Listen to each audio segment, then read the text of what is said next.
Peace and blessings, family. It's me, Coach 67 Sports TV. Shout out to the awesome and amazing LDBC Lions Den boxing community. Before we go any further in the video, like the video, share the video, comment in the comment section, subscribe to the channel. All right. Hopefully, everyone had a Merry Christmas if you celebrate that. Happy New Year to everyone. Hopefully 2023 is a blessed and prosperous year for you. Since 2022 is over and we are now in the 2023, this is my end of the year awards for fighters and fights. For the most part, I'm still a huge boxing fan, not as much as I used to be, because I'm gonna keep harping on this particular point. It seems as a boxing fan, we can't get the fights that we want. Well, me in particular, I can't get the fights I want, and I'm sure that most boxing fans feel the same way. However, this is my end of 2022 awards in terms of the awards I felt certain fighters deserved. First and foremost, new fighter to watch for 2023. This is an emerging star, a star that's on the rise that you need to watch out for 2023. And the emerging star is, in my opinion, Frank Martin. I think Frank Martin is an impressive fighter. He can do a lot of damage in the 135-pound division, and it seems as if he's a talented fighter. He's up and coming, and he's willing to fight whoever. Me personally, the fighters I would like to see him fight in 2023, I would like to see him fight Isaac Cruz. If he can make that fight happen, if that fight can't happen, then I'd like to see him fight Rolly Romero. I know Rolly has no intention on probably ever fighting him, but those are some good fights, I think, for Frank Martin. He's an up-and-coming fighter. I think he could be a champion one day. He's definitely a talented fighter. All right, my next category is disappointment of the year. All right, now, it should be no shock or no surprise. As a boxing fan, disappointment of the year is not getting Bud Crawford versus Errol Spence Jr. To me, that's the biggest fight in boxing. To me, I don't know why we can't get that fight. This by far the biggest fight in the sport of boxing. To me, I'm not really pointing fingers on who should have did this, who should have did that, but not getting that fight, it kind of left a bitter taste in my mouth as a boxing fan. That's the fight I've been looking for, the fight I've been wanting for the longest. And like I said, as a boxing fan, we just can't get the fights we want. So to me, that's the biggest disappointment. In terms of robbery of the year, to me, the robbery of the year was Jack Catterall getting robbed in the Josh Taylor fight. To me, in that fight, he clearly won that fight. He clearly became the undisputed junior welterweight champion of the world, and he was robbed in that particular fight. So, to me, as we speak, Jack Catterall should be the undisputed junior welterweight champion of the world. But he was robbed in that particular fight. To me, that was the biggest robbery of 2022, without question. I mean, you got some other fights that you could say, hey, maybe this fight could have fit in that particular category also, but to me, that was the biggest robbery of 2022, without question. All right, next, in terms of the female fighters, to me, I thought the fight that was for female fighters, the fight of the year, was Michaela Mir and Alicia Baumgardner. To me, it was a solid fight. In terms of performance of the year, I felt like the performance of the year was Clarissa Shields against Savannah Marshall. I think Clarissa Shields, she put on a very impressive performance in that particular fight. Just a solid performance by Clarissa Shields. And I see why many individuals give her the title of the GOAT. I mean, it was a very impressive performance.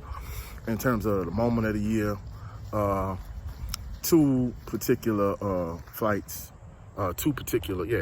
fights was my favorite moment of the year.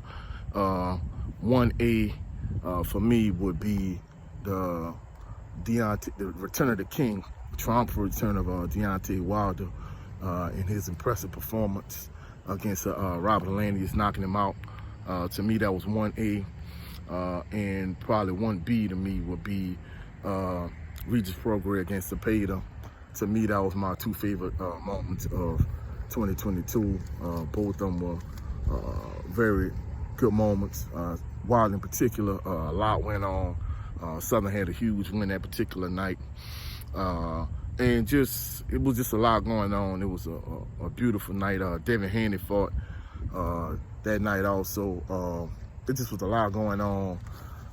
It was a very, very, very good night.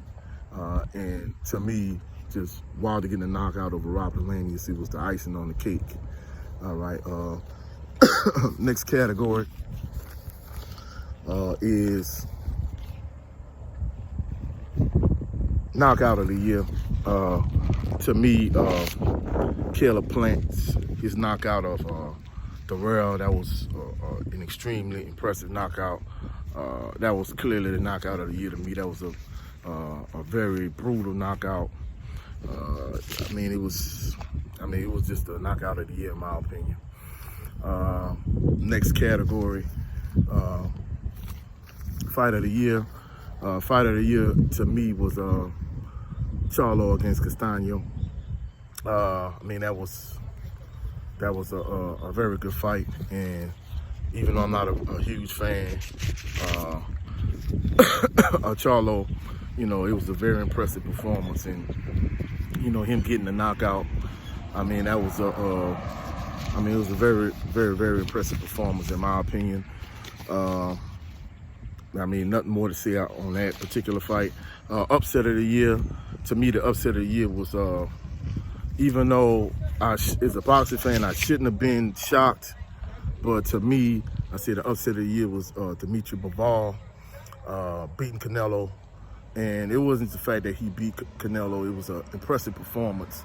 To me, he just thoroughly outboxed Canelo in that particular fight. So to me, that was the upset. If you'd have told me Dimitri Bivol was gonna win, all right, cool. But the way he did it, to me, it was an impressive performance. And it just made me want to see him against Artur Beterbiev that much more.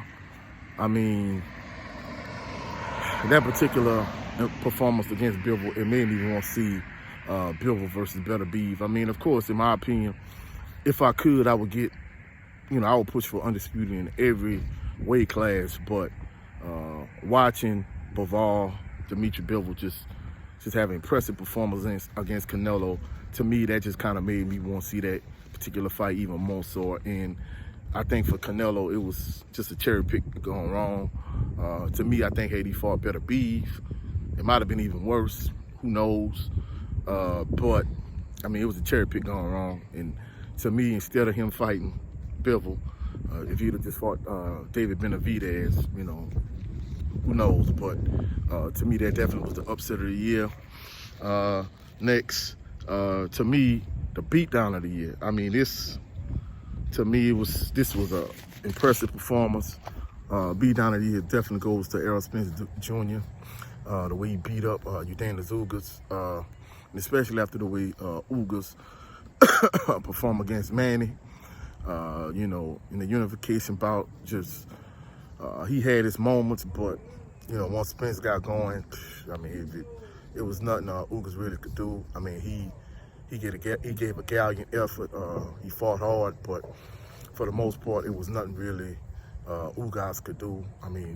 Spence put on impressive performance. It was, it was just a beatdown. Just thorough. He just systematically broke him down, and he just was just giving it to Ugas. So to me, that was the beatdown of the year. Next category, of course, fight of the year, like I said, that was Charlo Castaño. Trainer of the year, Derrick James. To me, hands down, Derrick James was the best trainer. He's a trainer of Frank Martin. He is a unified champion with unified champion in Errol Spence Jr., and he is an undisputed champion in Charlo. So to me, with those three fighters, he's hands down the trainer of the year. And the last category, fight of the year, to me, this is easy. Devin the Dream Haney is clearly the fighter of the year. He had 2 extremely impressive performances against George Kambosos. He went to Australia, and to be truthful, I thought he was gonna get robbed going to Australia, but he just had such a thorough and dominant performance. You know, first fight he won every single round. And the rematch was also in Australia. He took the sharp money, B-side money in both fights, and he just went to Australia and he just had an impressive performance. In the second fight, I got to give it to Kambosos. He tried to switch up his strategy and his game plan. He tried to give Devin Haney a different look, and it didn't matter because guess what? Devin Haney was ready for whatever George Kambosos threw his way, and basically it was just an impressive performance. So to me, without question, the fighter of the year is Devin Haney. Again, trainer of the year was Derek James. Fighter of the year, Charlo versus Castano. Those are like my 3 big categories. Knockout of the year, Plant. You know, his impressive knockout, that was the knockout of the year. So those are my end of the year awards. If you like the video, share the video, comment in the comment section, subscribe to the channel. You can follow me at Coach 67 Sports TV on all social media platforms. That's it for this video. Hopefully y'all have a blessed, phenomenal evening and a blessed and prosperous new year. I'll catch y'all on the next video. Peace and blessings.